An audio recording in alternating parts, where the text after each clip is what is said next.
Assalamualaikum warahmatullahi wabarakatuh.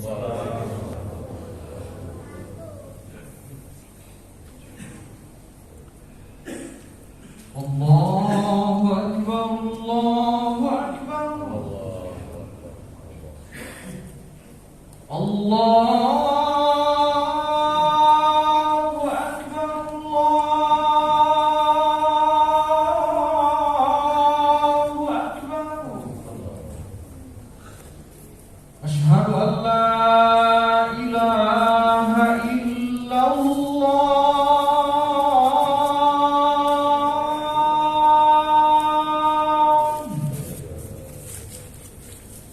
Asyhadu an la ilaha illallah.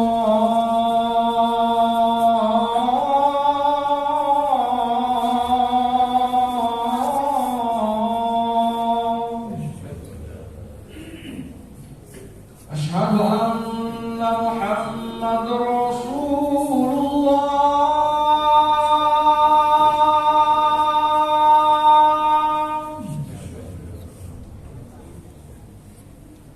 Asyhadu anna Muhammadar Rasulullah.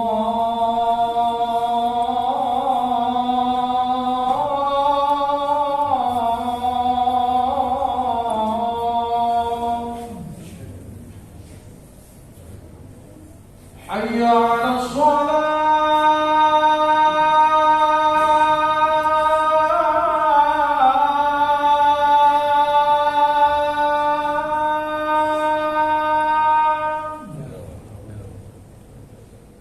Hayya 'alas shalah.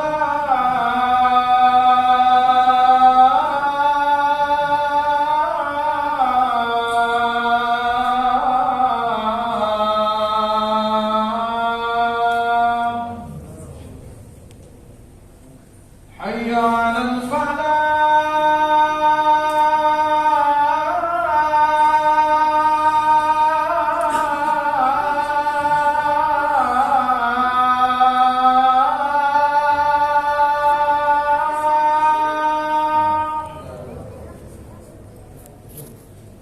Hayya 'alal falah.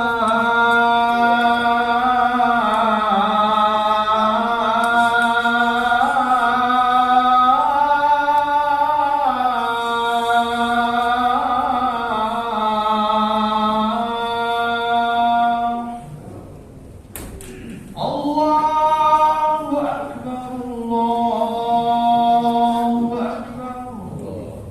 La ilaha illallah.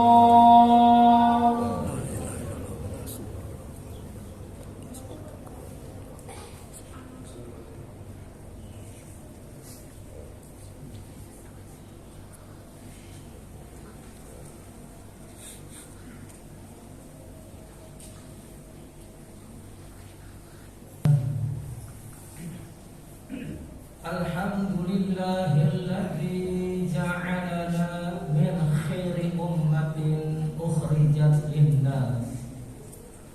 Ahmaduhu ala taufiqihi wa hidayatihi. Asyhadu an la ilaha illallah wahdahu la syarika lahu. Iyyahu na'budu wa iyyahu nasta'in. Wa asyhadu anna nabiyyana Muhammadan 'abduhu wa rasuluhu la nabiyya ba'dahu.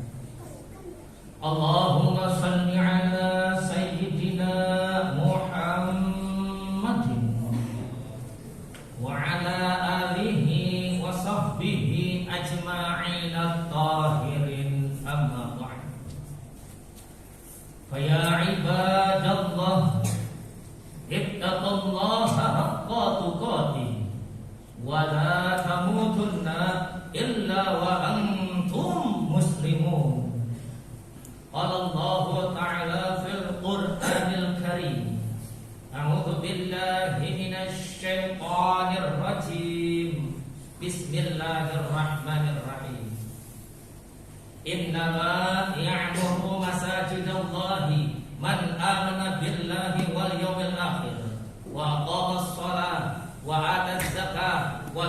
yakhsha illallah fa'asa ulaika ayyakunu minal muhtadin. Shadaqallahul azim.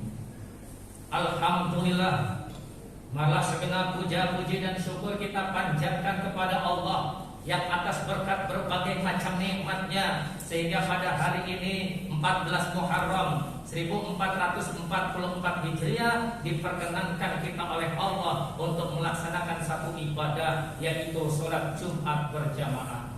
Salawat berlimpah salam senantiasa kita haturkan, kita curahkan, kita tujukan dan kita sampaikan kepada junjungan kita baginda Nabi besar Muhammad sallallahu alaihi wasallam beserta seluruh keluarganya, para sahabatnya, serta kepada para pengikut-pengikutnya yang senantiasa istiqomah di dalam memeluk dinul Islam.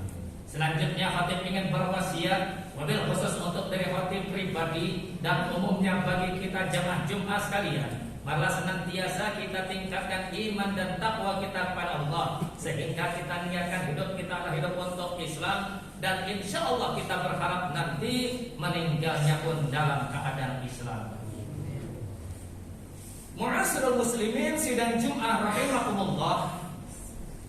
Kalau kita tengok sejarah ketika Rasulullah dan para sahabat melaksanakan hijrah dari Makkah Al-Mukarramah menuju Al-Madinatul Munawwarah, sesampainya di kota Madinah, sebelum Rasul mengatur bagaimana hubungan keluarga, hubungan anak dengan orang tua, istri dengan suami, lalu keluarga dengan tetangga dan masyarakat, maka yang pertama Rasul lakukan sesampainya di Madinah adalah membangun masjid. Inilah masjid yang pertama dibangun oleh Rasulullah yang dikenal dengan sebutan Masjid Quba.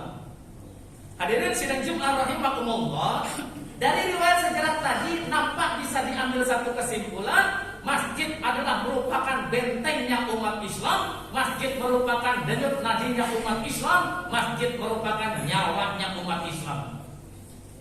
Untuk itu maka dapat dikatakan kalau kita tinggal di satu pemukiman, kita tinggal ada masjid berdiri, lalu kemudian ternyata jamaahnya sedikit, sejumlah kegiatan keagamaan tidak dilaksanakan, saldo kasnya dalam keadaan defisit, itu artinya umat Islam yang tinggal di lingkungan masjid tersebut jiwanya sedang rapuh dan dalam keadaan sakaratul maut. Untuk itu Allah menyatakan dalam Al-Quran surat At-Taubah ayat 18, innama ya'muru masajidallahi man amana billahi wal yawmil akhir wa aqamas shalah wa ataz zakah wa lam yakhsha illallah fa'asa ulaika ayyakunu minal muhtadin. Kata Allah, sesungguhnya orang yang memakmurkan masjid adalah orang yang benar-benar beriman kepada Allah dan hari akhir. Mereka mendirikan sholat, mereka menafkahkan harta mereka, mereka takut akan Allah, maka mereka itulah yang akan diberi petunjuk oleh Allah. Mafhum mukhalafahnya adalah orang yang acuh tak acuh terhadap masjid, orang yang tidak pernah melangkahkan kakinya di masjid, orang yang tidak pernah menyumbang masjid, orang yang tidak pernah datang ke masjid, bukan orang yang beriman kepada Allah dan hari akhir. Hadirin sidang Jumat rahimakumullah, mari kita lihat tiga fenomena yang ada. Yang pertama, ada masjid yang kecil, jamaahnya banyak. Orang mengatakan masjidnya kecil padahal jamaahnya banyak. Yang kedua, ada masjid yang besar, jamaahnya sedikit. Orang mengatakan masjidnya besar, sayang jamaahnya sedikit. Fenomena yang ketiga, masjidnya besar, jamaahnya tidak ada. Apa yang dikatakan untuk masjid tersebut? Untuk itu ada pepatah Arab mengatakan, al-mu'minu fil masjidi kas-samaki fil ma'i wal munafiqu fil masjidi qattari fil qabas. Orang mukmin kalau ada dalam masjid, dia seperti ikan dalam air, tenang dia. Kenapa? Memang tempatnya.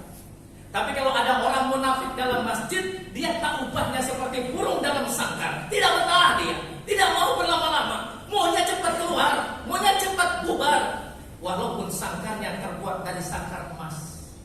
Al-mu'minu fil masjidi kas-samaki fil ma'i wal munafiqu fil masjidi qattari fil qabas. Orang mukmin kalau ada dalam masjid, dia seperti ikan dalam air, tenang dia, tidak gelisah. Tapi manakala ada orang munafik dalam masjid, tak ubahnya seperti dia burung dalam sangkar. Tidak betah dia, tidak mau berlama-lama, maunya cepat selesai, maunya cepat bubar. Kadang-kadang kalau terpaksa dia ada dalam masjid, ikut kajian baik bulanan maupun mingguan, kalau ustadznya terlalu lama menyampaikan ceramahnya, maka diberikan komando dengan mengaminkan sekeras-kerasnya, bukan minta dikabulkan sebagai isyarat supaya ceramahnya cepat selesai. Hadirin sidang Jumat rahimakumullah. Ada seorang anak kecil, ketika dia baru saja pertama mengenal tempat ibadahnya yaitu masjid, baru saja dia melangkahkan kakinya di pintu masjid, lalu muncul pengurus atau perebut masjid mengusir dirinya. Datang lagi besok dia ke masjid, baru saja dia melangkahkan kakinya di pintu masjid, sudah diusir, dibentak, disuruh pulang. Dan kalau dia bertahan, cenderung akan dijewer atau dipukul. Besok datang lagi anak tersebut ke tempat ibadah yang baru saja pertama dikenalnya, oleh perebut masjid dibentak, diusir, disuruh pulang. Akhirnya berikutnya ada tetangganya mengajak dirinya ke tempat ibadah orang lain. Sementara di tempat ibadah tersebut bukan dibentak, bukan diusir, bukan disuruh pulang. Dibelai rambutnya, diajak ngobrol, dikasih makanan dan minuman. Akhirnya terjadi traumatik pada dirinya. Sampai dengan dewasa dia tidak mau lagi datang ke masjid. Yang ada di pikirannya adalah orang masjid galak-galak, enakan orang yang beragama lain tempat ibadahnya baik-baik. Untuk itu Imam Al-Ghazali mengatakan bahwa kalau di masjid sudah tidak ada suara anak kecil, maka itu musibah besar bagi umat Islam. Hadirin sidang Jumat rahimakumullah. Untuk itu maka ada seorang ahli hikmat mengatakan, kalau kita mau tahu bagaimana persatuan umat Islam, kekompakan umat Islam di satu wilayah, lihat masjidnya pada waktu sholat subuh dilaksanakan. Kalau pada saat sholat subuh dilaksanakan, jamaah sholat subuh menyamai jamaah sholat Jumat, itu artinya umat Islam di lingkungan tersebut itu persatuannya tangguh. Apabila sholat subuh jamaahnya menyamai sholat Jumat. Dan ini sangat mungkin. Kenapa? Karena rata-rata seorang ayah belum berangkat ke tempat kerjanya, seorang anak belum berangkat ke sekolahnya. Tapi kita lihat fenomena yang ada dimanapun kita tinggal, justru jamaah sholat subuh paling sedikit jumlahnya. Ada satu masjid yang tidak besar ukurannya. Ketika sholat subuh dilaksanakan, maka seorang yang sudah cukup tua, dia yang membangunkan orang melalui mikrofon untuk datang ke masjid. Dia yang azan, dia yang iqomah, dia yang harus menjadi imam karena tidak ada makmum yang lain. Sementara anak muda masih tertidur dengan mimpi indahnya. Satu ketika Rasulullah didatangi oleh sahabat. Sahabat tersebut dalam keadaan cacat. Ya Rasulullah, bolehkah aku minta keringanan kepadamu untuk aku tidak ikut berjamaah sholat di masjid dikarenakan keadaanku yang cacat, mataku buta ya Rasulullah.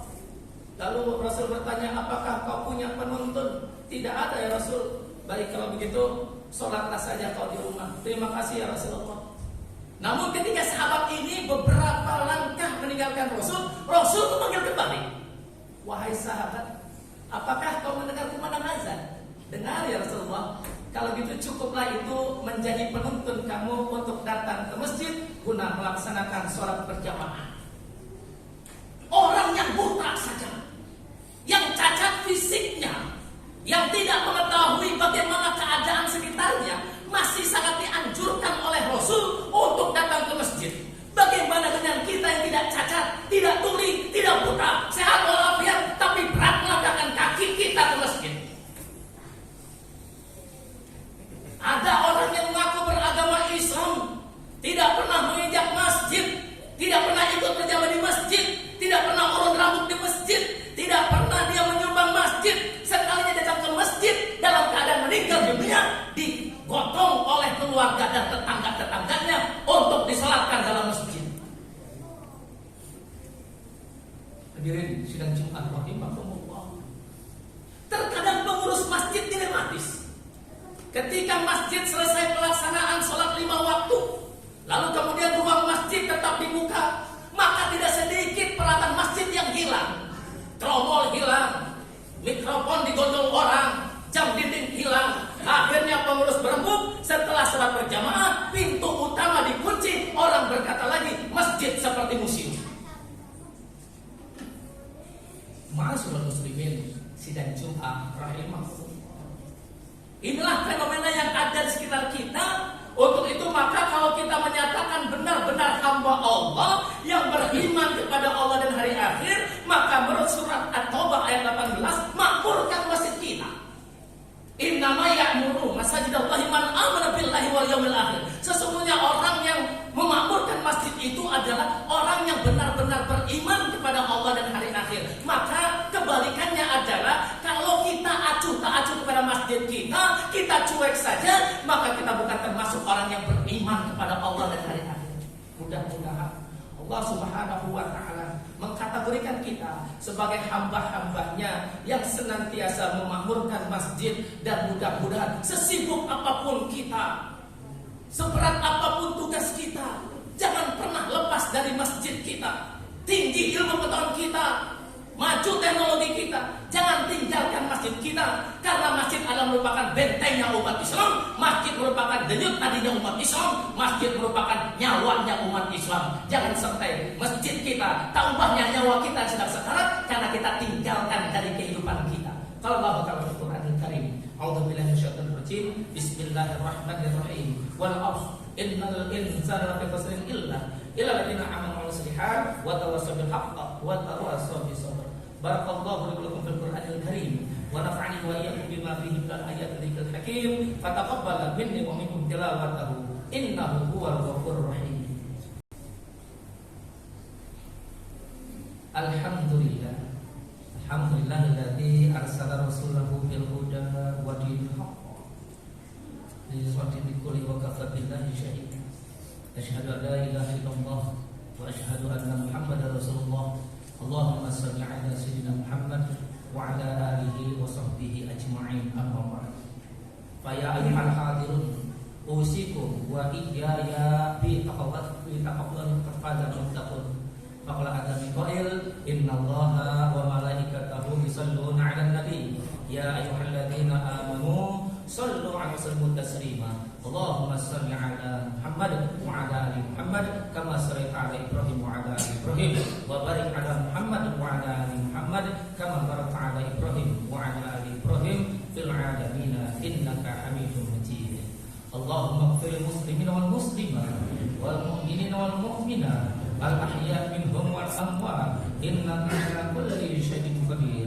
Rabbana la tu'akhidhna in nasina aw akhta'na. Rabbana wa la tahmil 'alaina isran kama hamaltahu 'ala alladziina min qablina. Rabbana wa la tuhammilna ma la taqata lana bihi wa'fu 'anna waghfir lana warhamna anta maulana fansurna 'alal qawmil kafirin. Allahumma inna na'udzubika min waba wal wafa wa min virus corona min baitina wa min usratina wa min ummahatina wa min auladina wa min azwajina wa min dzurriyyatina wa min ustadina wa min ulamaina wa min masjidina wa min madrasatina wa min biladina. Rabbana hab lana min azwajina wa dzurriyyatina qurrata a'yun waj'alna lil muttaqina imama. Rabbi habli minas shalihin, Rabbi habli minas shalihin, Rabbi habli minas shalihin. Rabbana zalamna anfusana wa illam taghfir lana wa tarhamna lanakunanna minal khasirin. Rabbana atina fid dunya hasanah wa fil akhirati hasanah wa qina adzabannar. Subhana rabbika rabbil izzati amma yasifun. Wassalamu alal mursalin walhamdulillahi rabbil alamin. Ibadallah,